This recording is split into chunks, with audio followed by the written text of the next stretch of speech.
Take a look at the Washington Times here.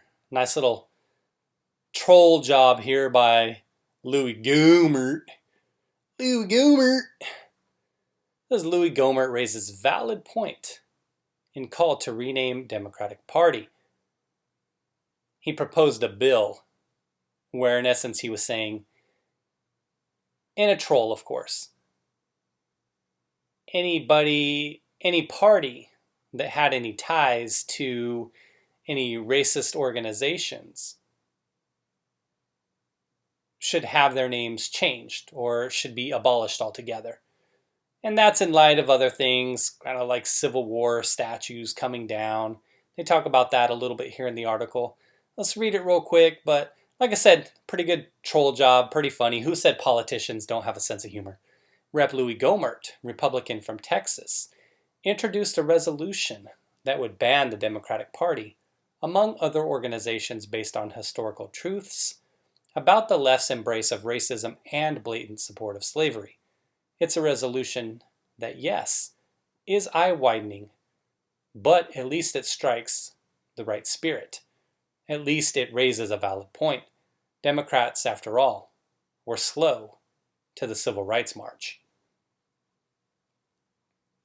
That's not politics, that's historical truth. And with BLM protesters busily tossing Molotov cocktails and bricks in the streets, and Antifa thugs busily exploiting the whole so-called police are racist and brutal campaign to do some smashing and beating of their own, and Democrats in Congress, along with some of their Republican colleagues, busily removing any and all statues of individuals with any ties to slavery, and supporting, either overtly or tacitly, the outright destruction and defacement and dismantling of similarly slave-tied statues around the nation. Gohmert's resolution at least advances the same message. Racism is bad. Racism must go. Those guilty of racism must be whitewashed from history. Be careful to use that term whitewashed. I think that that's something they might want to look at taken out of the dictionary. Whitewashed. Don't want to be hypocritical, do we? Gohmert, in a statement said of his resolution, a great portion of the history of the Democratic Party is filled with racism and hatred. Since people are demanding we rid ourselves of the entities, symbols, and reminders of the repugnant aspects of our past, then the time has come for the Democrats to acknowledge their party's loathsome and bigoted past and consider changing their party name to something that isn't so blatantly and offensively tied to slavery, Jim Crow, discrimination, and the Ku Klux Klan. His resolution comes just a day after the Democratic-led House voted to remove statues of people tied to the Confederacy and slavery from Capitol grounds. Gohmert isn't the resolution's only supporter. They go on to give a bunch of names here. I assume they're all Democrats. Kidding. They're obviously going to be Republicans.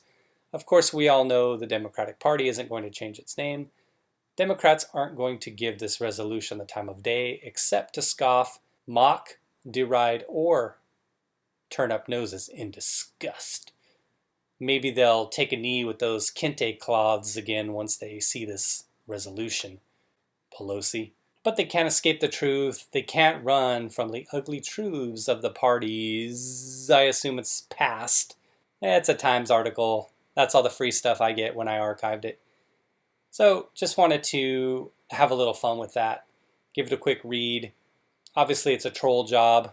Kind of a little tit for tat. It'd be funny if, say, Trump wins and the establishment portion of the Democratic Party blames the far left side, or those two start infighting right after a defeat. If Trump were to win, those two kind of fracture more than what we see now. It'd be interesting to see if there would be a way that a bill like this could be pushed forward, or if the far left sees this and they're like, wow, what a great idea. Again, if they lose in November, that they start pushing more and more to try to take the party over.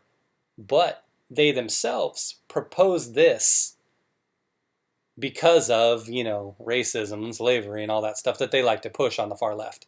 Now, if the Democrats win in November and say they hold on to the House and maybe or not take control in the Senate, but victory obviously would squash all the infighting, as it always does, right? So should they win, you wouldn't expect anything drastic to happen. Obviously, the far left is going to continue to push the party further and further left, or should we say pull it.